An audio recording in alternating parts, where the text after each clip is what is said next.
Hello everyone, welcome back. I have news. Unfortunately, or fortunately, I have my son Joshua's long-form death certificate. Came in the mail yesterday, and I wanted to read that to you. Everyone has been so kind in asking me about Joshua, asking if we've gotten toxicology back. And unfortunately, I've had several friends that have lost children since the death of my son, and seems to be kind of an epidemic there, especially living in Portland. I'm on the outskirts of Portland. I'm in a different county. Joshua was in Portland proper, and unfortunately, Portland proper doesn't really seem to be knowing what they're doing, in my opinion. Let me read this to you. I did send off information requests to get all of the medical examiner's forms. I have about 6,000 or 7,000 pages of his medical records, which are frightening.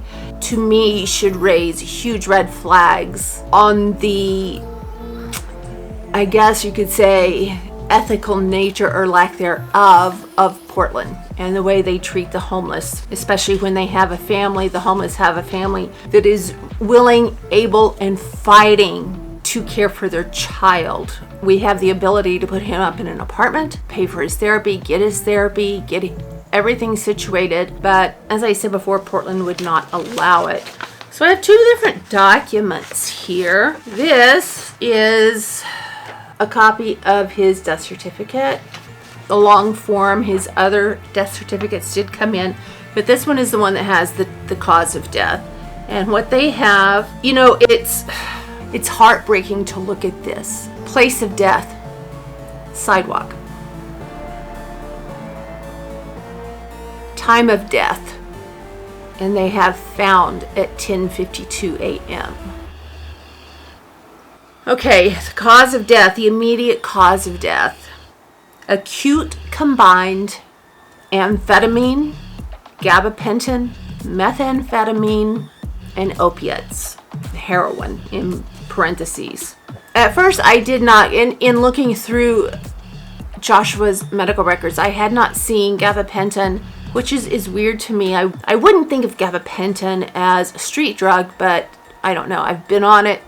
I thought it was horrible. I would never choose to go on that stuff. And heroin, I had not seen in his tox screens. Joshua was living in the streets of downtown Portland for 10 years. I would bring him home when I could until he would have another episode and he would take off. Never did I find amphetamine, gabapentin, or heroin in his tox screens. When I did a word search, when his medical records came back, I did find those in the last 2 years. So, approximate interval, onset to death, unknown location was 30 Southwest 2nd in downtown Portland, which is right in front of the Salvation Army, and it is on their cameras as well as the cameras across the street. Describe how injury occurred, toxic use of drugs. Okay, the other form that came in is, oh, you like my new glasses? Can't see a thing without them. I don't have my contacts. The other form that came in is, if I wish to exchange the death certificate in my possession for new ones with the amended cause and manner, you may return the other certificates, which is weird. Why would I return them? What would they use them for? Maybe just destroy them? I don't know. Oh, it was for an amended, I'm sorry. This letter is from the Public Health Division.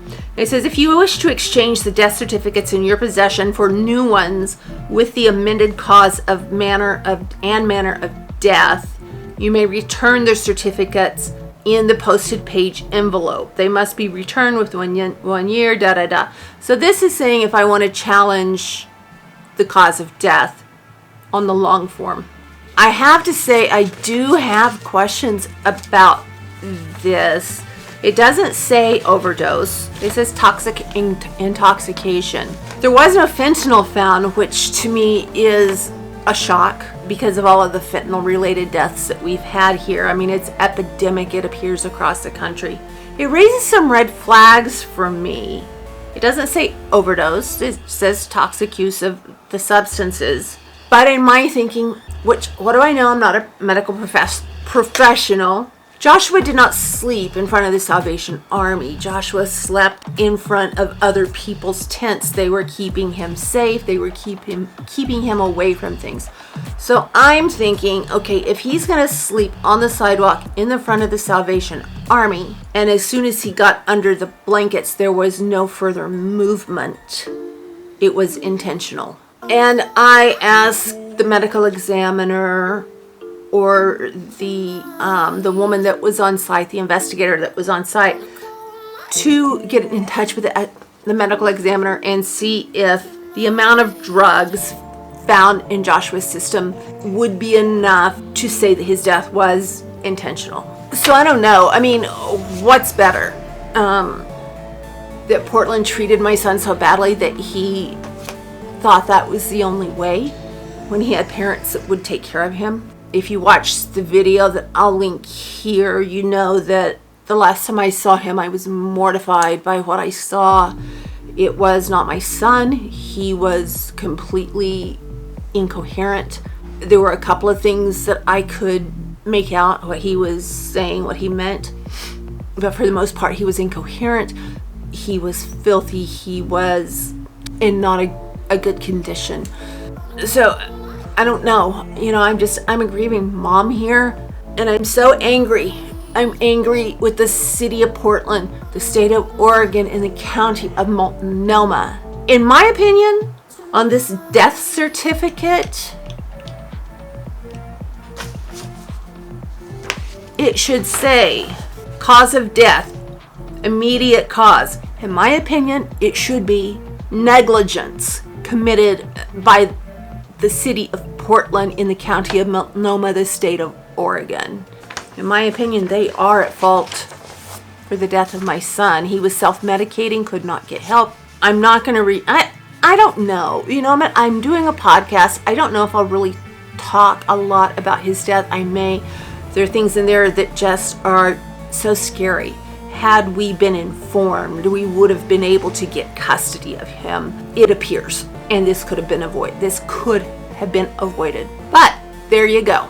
I would have been very happy, as I said, to have this say cause of death, negligence committed by Portland, Oregon. But no, we have this myriad of street drugs found in my son, who was sweet and wonderful. Yes, he had times of rage. He had times when no one could control him, and that was with his mood disorder. With his autism, if you took away the mood disorder and the paranoid schizophrenia, Joshua was a sweet, loving, wonderful child. I can look back and I see the pictures, how he was raised, the house he lived in, homecoming, going to prom, graduating with a culinary degree, all of these really cool things I have of Joshua. It was a clear sign of nature, not nurture, that led Joshua into the situation he was in, and Portland just lit the fuse, in my opinion. So there we go.